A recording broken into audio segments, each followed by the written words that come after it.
Good afternoon. I'm David Conley from Northwestern University in Chicago, the United States.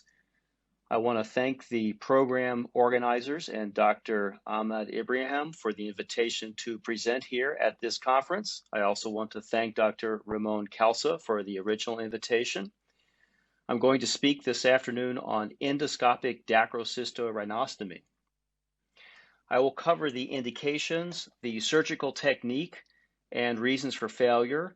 And I want to send a special thanks to Ray Sachs of Sydney, Australia, who has a large experience with this technique and provided me with a great deal of guidance. The lacrimal sac, where the tears drain from the eye, is located right here in the maxillary line, and access is through this green area here, shaded over the appropriate anatomy. Epiphora, or extra watery eyes, can occur from either overproduction or lack of drainage. And for that reason, there are good indications and contraindications for considering surgery to bypass the drainage of the nasolacrimal sac. Contraindications to surgery would be excess tear production, known as hyperlacrimation, which can occur from a number of problems, including dry eyes. Another contraindication would be any type of disturbance of the flow of tears over the ocular surface or malposition of the lids, which limits the access of the tears to the tear ducts. In addition, phimosis or obstruction at the level of the puncta is not a good idea for performing the surgery. However, problems within the canalicular system can sometimes be a good idea for surgery. However, you need access to that. A very good indication is blockage of the nasolacrimal drainage or any type of injury after sinus surgery, which used to be quite common, as high as 15% in series early in the days of endoscopic sinus surgery, and now more around 1% or less. Patient evaluation is often joint, and it's very helpful to include an ophthalmologist. Clinical evaluation includes disappearance tests with fluorescein, known as the Jones 1 and 2 test, sometimes dacrocystography, and occasional lacrimal scintigraphy. The Jones test is an evaluation of both passive and cannulated forceful elimination of fluorescein-stained saline from the eyes. And in Jones test 1, it is placed passively in the eyelid and then detected inferior to the inferior turbinate with a swab. And of course, if it's blocked in that system, it will not show up under the inferior turbinate on the swab. If this does not work, then often a Jones dye test type 2 is performed, and that is positive if the flow comes out inferiorly. It can also give evidence as to whether or not there's reflux of material back into the eye through either that canalicular system or the superior canalicular system, but it's negative if dye cannot be gently irrigated through the system. In dacrocystography, a opaque and left side that the dye has flowed through the system and is exiting under the inferior turbinate on the left. However, on this right side, the dye is injected and meets some type of obstruction here and does not continue on out through the system. Occasionally, these tests are helpful at sorting out where the obstruction might be. The approach can be either external or endoscopic, and honestly, this is debated mainly by ophthalmologists. There are a number of case series and review articles, and endoscopic success is usually in the range of 70 to 90%, with external approaches being in the range of 85 to 95% successful. So roughly the same type of success is seen by either external or endoscopic techniques. And of course, there are advantages and disadvantages to both, but the one the patient thinks of most commonly is that an endoscopic approach avoids a small scar. One thing to keep in mind in terms of the anatomy for an endoscopic approach is that as the bone is removed higher and higher towards the level of the canalicular system, the bone becomes thicker as you move more superiorly. For that reason, it's important to think about the positioning of the opening that will be made in the bone. And the desired position of that bony opening is opposite the common canaliculus. So you would not want to open just down here lower, but include an opening that's a little higher up in line with the canalicular system. For that reason, a diamond burr or even a cutting burr is often very helpful at dealing with this harder, thicker bone as you move more superiorly in the operative field. I'd like to present now a case which is an example of a dacrocystorostomy, and it's in a patient with some nasal problems as well. And you can see here that this person many years ago had endoscopic sinus surgery and has had some recurrence of hyperplastic mucosa and even polyps in this area right here, immediately adjacent to where the dacrocystorostomy will be performed. So an endoscopic approach will allow us to take care of not only the opening into the nasolacrimal sac, but also take care of any obstructing pathology that is on the nasal side of that. And here is a video outlining this particular procedure. On endoscopy, we're in the left side of the nose, and you can see that the posterior ethmoids and maxillary sinuses are pretty healthy, but that there's a large polyp and some other polyps arising anteriorly in the region just opposite the maxillary line or the planned surgical field. So the first step in this particular case is to relieve any obstructing pathology on the nasal side, in this case mainly polyps. In other cases that might be a septal deviation.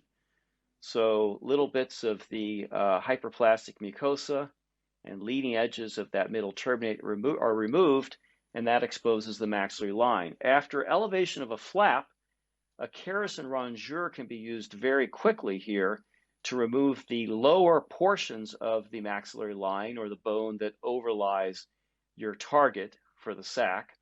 And then a diamond drill here, this is a 15-degree diamond burr, about 4 millimeters, is utilized to take that thicker bone off up superiorly. Now in this patient, there was a persistent dacrocystitis that would not clear up with antibiotics, and you can see here the cultures being taken from that pus, and with gentle pressure on the orbit, the remaining pus can be expressed from the obstructed system before the operation continues. Now with bone removed all the way to the top, lacrimal dilation is performed, and then placement of a lacrimal probe in a horizontal position will allow us to confirm the point of opening on the nasal side. And you can see here internally that the probe delineates the exact position of that desired opening immediately opposite the common canaliculus. This is a small ophthalmology knife. It's a keratome. It has an angle on it, and it's a nice knife for making that initial linear incision into the sac. After pushing those flaps and positioning them anteriorly and posteriorly, you can see that we now have a free and clear nasolacrimal sac with the complete opening of the medial wall of that into the nasal cavity. Crawford tube is then put through the first canaliculus and retrieved. And when the second one comes out, it's important to make sure that we're coming through that common canaliculus here and not creating a false passage with either of those Crawford tubes or stents, that they're actually coming through the planned, the existing canalicular system. Those are tied together in a loop and then tucked backwards into the nose, completing the operation. Now, a 1 week post-op view in the office of this patient shows us how things are at 1 week after surgery. And you can see a nice opening here into the nasolacrimal sac.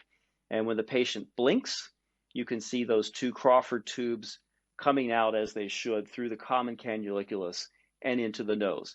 And this is a nice view. Fortunately, despite all the infection and pus that was there, we don't seem to have any subsequent infection problems here at 1 week after surgery, no granulation, and that nasolacrimal sac is wide open.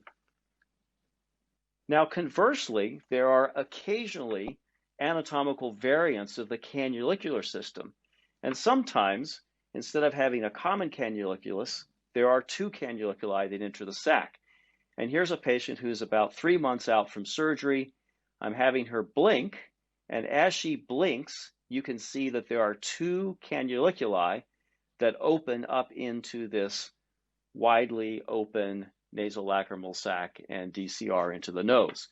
So that's something to keep in mind as well when you try to gauge whether or not you've placed your probes or Crawford tubes correctly through the cannulicular system without creating a false passage. In some people, anatomy is more challenging or there are some variations, and a transillumination technique can be utilized. And here you can see a light probe that's placed through the cannuliculus into the sac and a transillumination of the light into the nasal cavity at the time of surgery. And this will delineate with that glow right there the target for opening up the bone overlying the nasolacrimal sac. Now, this is not commonly necessary, but it can be a helpful technique. Tools or instruments that you would want to consider if this is not something you routinely do. You do need the ocular instruments such as lacrimal probes and dilators, and if you want to stent the system, the Crawford tubes that are placed and one-time use in the patient.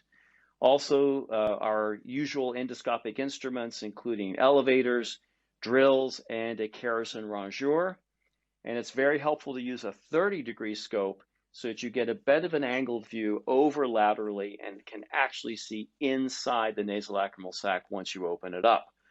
Optional would be image guidance, but I find that very helpful at times, especially with any variations in anatomy or positioning of the sac, and occasionally the lacrimal probe for transillumination. Failure can be due to a number of things. Failure can occur if you have inadequate bone removal, or you fail to open or place the opening into the bone at that level of the common cannuliculus. And so that's a failure to really get high enough or superiorly enough in the dissection field. Failure may also occur by poor mucosal apposition or malposition of those mucosal flaps that are opened up. And of course, failure can occur if you have the wrong indications, such as trying to operate on a person with hyperlacrimation or dry eyes that produce watery eyes. And for that reason, it's always good, as I mentioned earlier, to have a good cooperative evaluation of the patient with ophthalmology. And I also have them in the room for those cannulicular dilations and stent placements so that we have a good placement and don't create false passages. Again, the desired opening is high enough through that thicker bone that often requires some drilling that you're opposite the common cannulicular system. The question comes up, do we really need to use stents, and why would we use stents? And theoretically, stents can hold mucosal flaps in place or out of place so that they don't lie over that operative field. They can dilate an edematous common cannuliculus if that's a problem, and they do promote capillary flow of tears. Do they really make a difference? Are they absolutely necessary? Probably not, but it is a typical consideration in this surgery. So if the procedure goes well, you will end up with an opening in the bone opposite that lacrimal sac and opposite the internal common punctum. And at the end of the procedure, you'll be able to see your Crawford tubes or your stents coming out through that freely into the nose. So I want to thank you all for your attention, and especially for the honor of being invited to speak at this meeting. I do hope in the future I'll be able to come to Alexandria and meet all of you in person and see your wonderful historic city. But this is a great thing to have this conference by web connection. And if the technology goes well at this point, I should be able to join you now following this pre-recorded session for a session where we can have questions and answers. Thank you very much.